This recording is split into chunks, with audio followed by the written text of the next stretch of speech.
সীমান্ত পেরিয়ে বাংলাদেশে অনুপ্রবেশের সহায়তার বিনিময়ে রোহিঙ্গাদের কাছ থেকে মাথাপিছু 10 থেকে 15,000 টাকা করে হাতিয়ে নিচ্ছে দালালরা।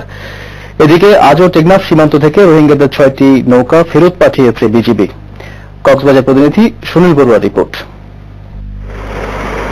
মিয়ানমারের রাখাইন রাজ্যে অমানবিক নির্যাতন চালানোয় দলে দলে মুসলিম রোহিঙ্গারা কক্সবাজারের বিভিন্ন সীমান্ত দিয়ে বাংলাদেশে অনুপ্রবেশের চেষ্টা করছে। ভিটেমাটি গরু ছাগল বেঁচে কেউ আবার সবকিছু ফেলে চলে আসছে দেশে। এটি হচ্ছে মূলত টেকনাফের নাপ নদী।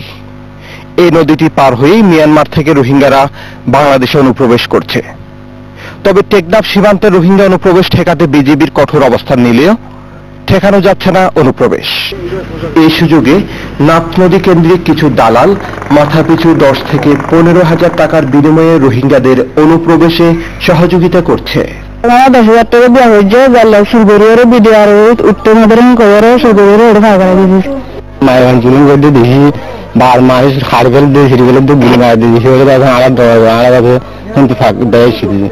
অনুপ্রবেশের ক্ষেত্রে সীমান্তের হোয়াইটং, উঞ্চিপ্রাং, লম্বাবিল, টেকসি ব্রিজ, কাঞ্জরপাড়া, ঝিমংখালী, মিনাবাজার, উলুবুনিয়া ও তুলাতলি পয়েন্ট ব্যবহার করছে দালাল চক্র।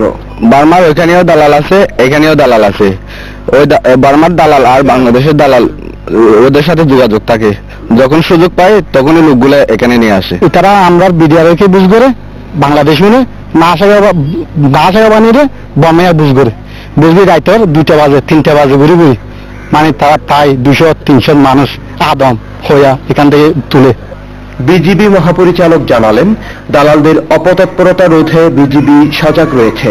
যেই পথে আসা সম্ভব সেই পথগুলোকে চিহ্নিত করেছি, সেগুলোতে আমরা প্রপারলি গাইড করার জন্য চেষ্টা করছি। তারপরে যদি একজন ঢুকে যাবে না, সেটা অস্বাভাবিক নয়, সেটারও কারণ আছে অনেকগুলো কারণ। আপনারা জানেন এখানে দালাল আছে, পয়সা দিয়ে লোকজন ঢুকানোর জন্য চেষ্টা করছে। অনুপ্রবেশে সহযোগিতার অভিযোগে এ পর্যন্ত 11 দালালকে আটক করে ভ্রাম্যমাণ আদালতের মাধ্যমে শাস্তি দেওয়া হয়েছে বলে জানিয়েছে পুলিশ। সুনীল বড়ুয়া, মাছরাঙ্গা।